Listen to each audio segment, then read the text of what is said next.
Hello there guys, it's Captain Invisible here and welcome to another turn of the Swissmod custom campaign for Medieval 2 Total War. This is turn number 10 of the Northmen turn, so let us jump straight into this and see what we can do for this turn. So, end of turn report wise, our profits have gone down by 1,088. I can't remember whether we are going to be losing 1,088 from our treasury next turn, or whether that is just how our profits have decreased since the last turn. It might be the latter, but as I say, I don't know how the financial summary breaks all that down. All I know is we have 7,366 to play with, so we do still have some money to go about with, and I can take a better look at the financial situation once we finished our turn. What I am concerned about, and what I want to discuss, is the balance of power. We are pretty much, well, we are bottom in all areas but financial, so at least we are top financially, but the rest of them we're doing really poor. I mean, we are increasing in these areas, hence the green, but yeah, we are, we're in a tight situation. We managed to pull it back, but how long we stay in this position is completely up to other players, which I hate.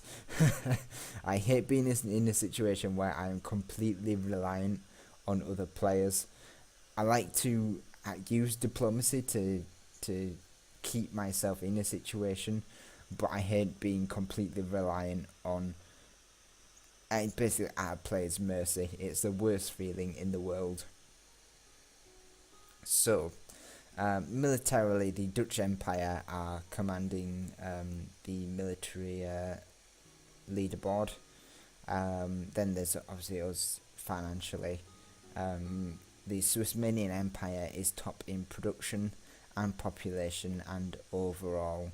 So the Swissmanian Empire commanding quite a large naval empire over here, really making use of that navy and the armies, and a possible sort of truce with the Lionhearts to be able to expand and conquer.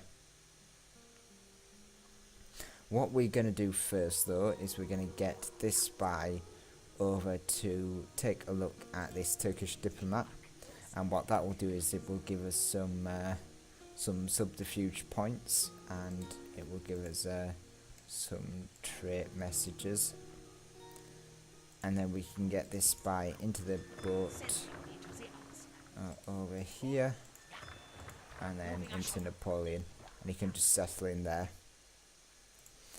What we then need to do is we need to merge some of our troops, just because we're going to want to take some of these militia forces over to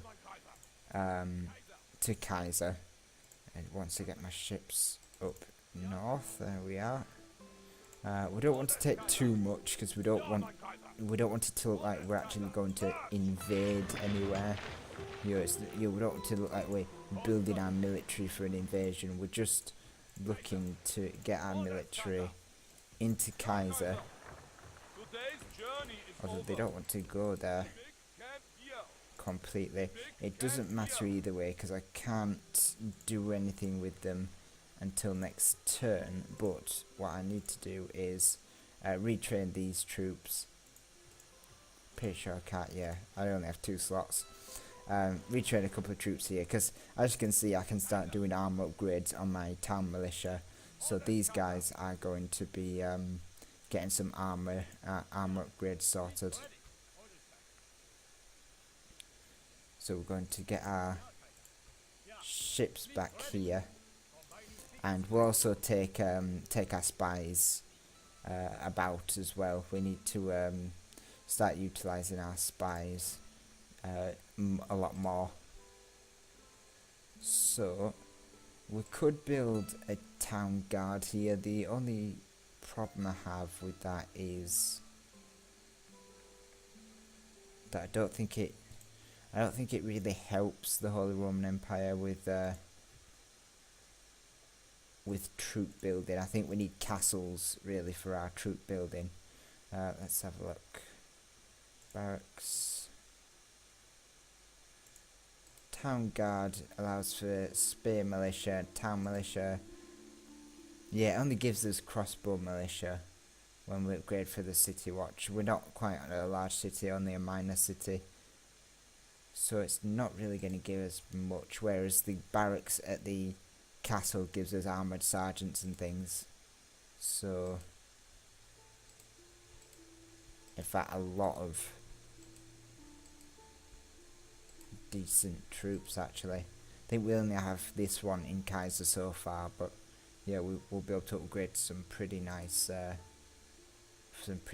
troops. But yeah, it's probably not worth upgrading the barracks any further in Napoleon.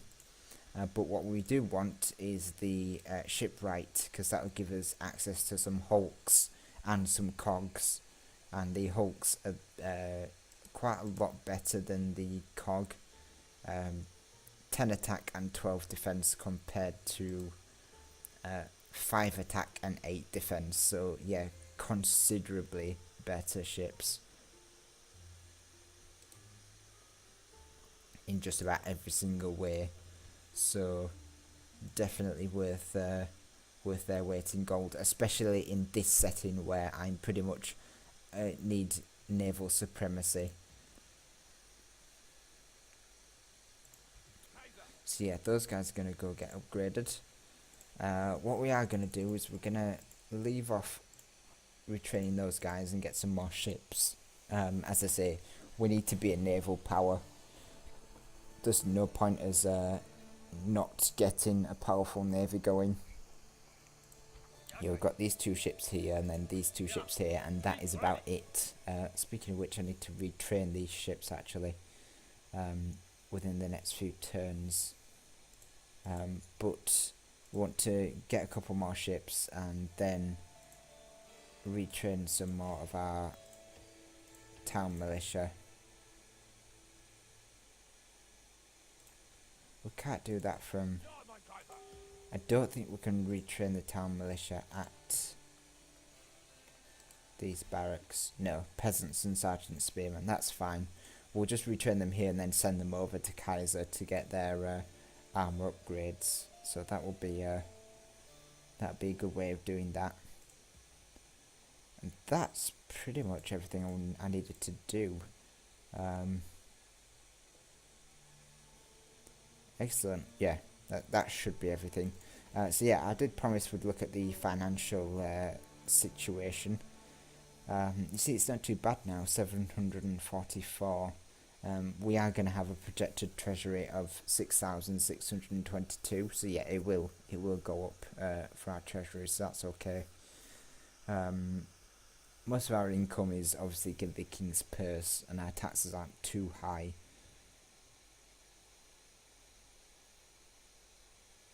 We do have quite a high wage, 900. I wonder if that's just based on these 2 spies. That is quite incredible.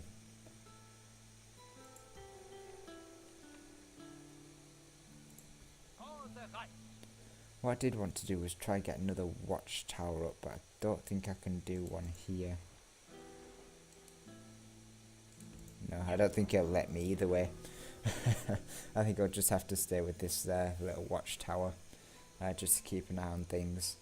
I have been scouting out over here, and it looks like the Lionhearts do have Ringo, and the Turks only have Chavez left, so this settlement here, and then they'll obviously have the islands and this corner. They are actually, if we look at diplomacy,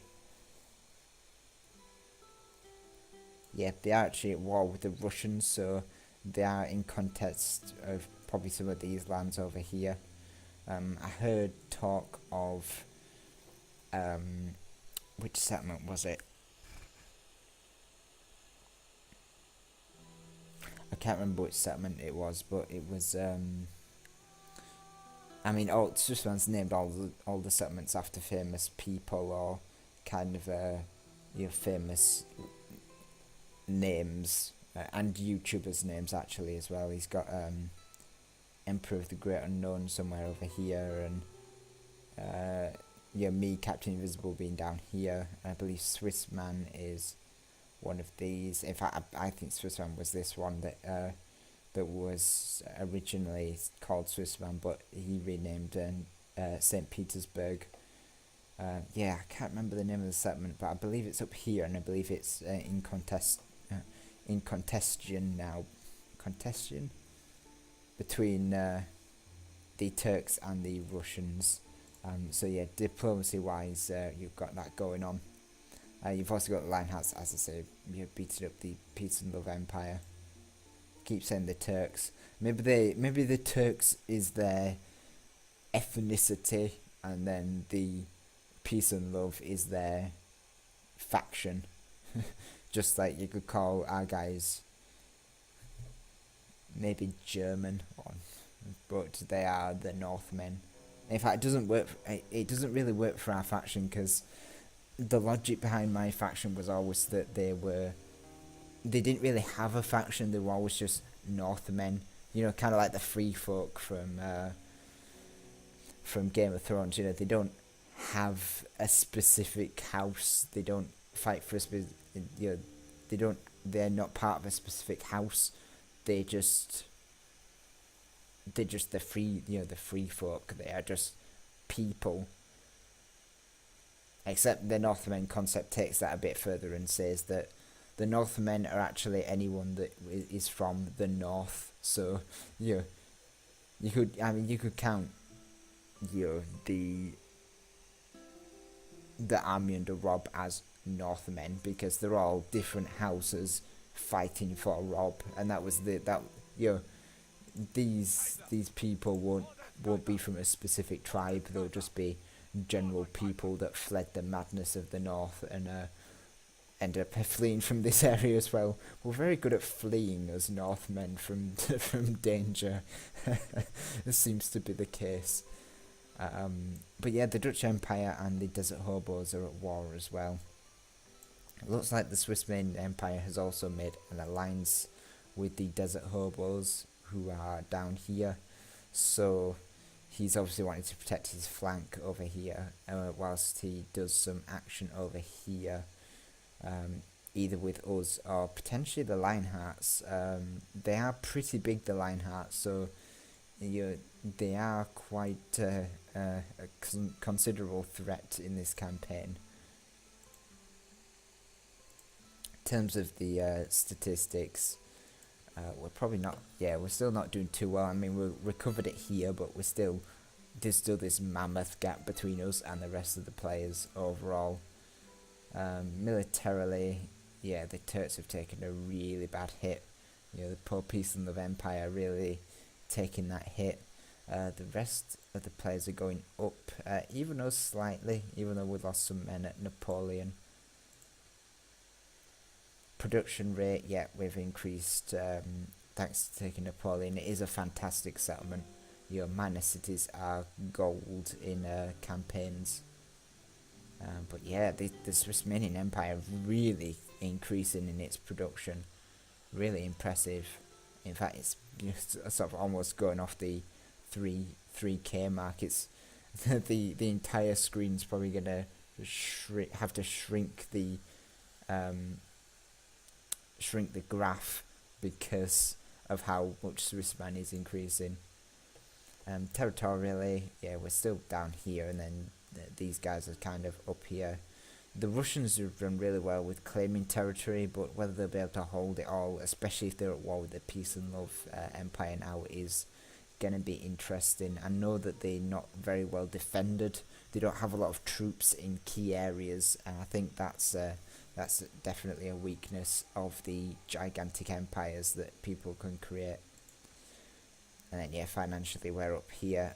Everyone else seems to be right down here, but to be honest, as I've said in almost every single turn of this campaign, financially you don't have to worry because everyone gets that 5k King's Purse.